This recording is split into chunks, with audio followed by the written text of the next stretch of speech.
আমি আজকে আছি, কালকে থাকবো না, কিন্তু এই কথাগুলো বলা উচিত। আমি একটা বড় বড় লোকদের সঙ্গে আমি বড় বড় বিখ্যাত সব শিল্পীদের হাতে এক একটা পাহাড় সমান শিল্পীর সাথে কাজ করেছি। মামুন ভাইয়ের মৃত্যুবার্ষিকী, তার সম্পর্কে একটু জানতে চাই। মামুন ভাই সম্পর্কে আমি অবশ্য বেশি কিছু বলাটা এটা অনেক সাহসের ব্যাপার, কারণ ওনার সঙ্গে আমি অনেক বেশি কাজ করিনি। তবে যতটুকু করেছি, আমি যে বললাম যে আমি অনেক ভাগ্যবতী, আমি অনেক বড় বড় মহিরুদের সঙ্গে কাজ করেছি আমি, তাই না? সেরকম আব্দুল্লাহ মামুনের সাথে কাজ করে যে সুযোগ হয়েছে আমার, এটা মানে কল্পনার বাইরে। আমি ভাবতেই পারি না যে এত ঠান্ডা প্রকৃতির, এত ভদ্র আর এত মিষ্টি করে কথা বলে, মিষ্টি তার আচরণ, এরকম একটা মানুষের সাথে আমি কাজ করেছি আর কি। এটা বলতেই হয়, অনেক ভালো। আমি আজকে আছি, কালকে থাকবো না, কিন্তু এই কথাগুলো বলা উচিত। আমি একটা বড় বড় লোকদের সঙ্গে আমি বড় বড় বিখ্যাত সব শিল্পীদের হাতে এক একটা পাহাড় সমান শিল্পীর সাথে কাজ করেছি আমি। মামুন ভাইয়ের সঙ্গে যতটুকু কাজ করেছি, আমি বললাম না যে এত ঠান্ডা প্রকৃতির আমি একজন শিল্পী বা ডিরেক্টর আমি পাইনি। ওনার ডিরেকশানে, ওনার প্রোডাকশানে আমি একটা সিরিয়াল করেছি আমি অনেক দিন, যেটা হয়তো এত কেয়ারিং।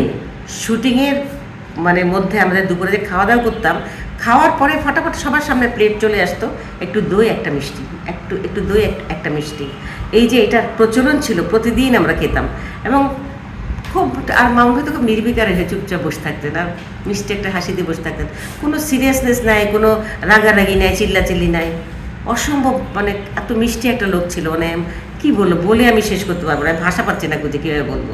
কিন্তু ওনার সঙ্গে তো আমার বেশি কাজ করার সুযোগ হয়নি এই কারণে, উনি তো ছিলেন হলো ওনাদের যে থিয়েটার গ্রুপে, তাই না? তো কাজে ওখানে মামুন ভাই, ফেরদৌসী আপা, ওনারা একটা জুটি ছিলেন। ওনাদের এত কাজ হয়েছে, ওনারা এত জুটি হিসেবে এত কাজ করেছে, সেখানে তো আমার ইন করার কোনো সাহসই নেই বা কোনো সুযোগই ছিল না। পরবর্তী সময় যে আমার সঙ্গে ওনার সঙ্গে সুযোগ ছিল কাজ করার, ফিল্মও করেছি কিন্তু একসাথে, তারপরে ফিল্মে অভিনয় করেছি ওনার সাথে, তারপরে বলে যে দারুচিনি দ্বীপে পেয়ার করে করলাম, আর এমনি ফিল্ম নাম ভুলে গেছি, যে একটা ছবিতে কাজ করেছি একসাথে, একটা না দুইটা। তারপরে নাটকে কাজ করেছি ওনার সাথে। বললাম না যে ওনার সামনে আমি একবারে কিছুই না, একেবারে ছোট্ট একটা বাচ্চা আর কি। আমি চুপ করে থাকতাম, বেশি কথা বলতাম না, হ্যাঁ, বলতেই পারতাম না, ভয় পারতাম না। ওই ভয়ের কিছু নাই তো, বললাম না, মিষ্টি একটা লোক, ঠান্ডা প্রকৃতির লোক, তার সামনে কোনো কথা বলা যায় না, মনে হয় যেন বেয়াদবি হয়ে যায় বোধহয় কথা বলতে গেলে। কিন্তু অদ্ভুত, সে কিন্তু রাগারাগি চিল্লাচিল্লি কিছু করতো না। তার সঙ্গে তো আমার ভয় পাওয়ার কিছু নাই, ভয় না, এটা ঠিক শ্রদ্ধা সম্মান করা আর কি। এটা আচ্ছা, সামনেই তো তার মৃত্যুবার্ষিকী, তার স্মরণ করে যদি কিছু বলতেন। তার স্মরণে একটা কথাই বলবো, মামুন ভাই আসলে এত তাড়াতাড়ি চলে যাওয়াটা ঠিক হয়নি, আর অনেকদিন থাকতে পারতেন। ওনার সঙ্গে আমার একটা আমেরিকা যাওয়ার একটা প্রোগ্রাম ছিল, একটা কাজের মাধ্যমে কেমনি আমি এগুলো কিছু জানতেও চাইনি।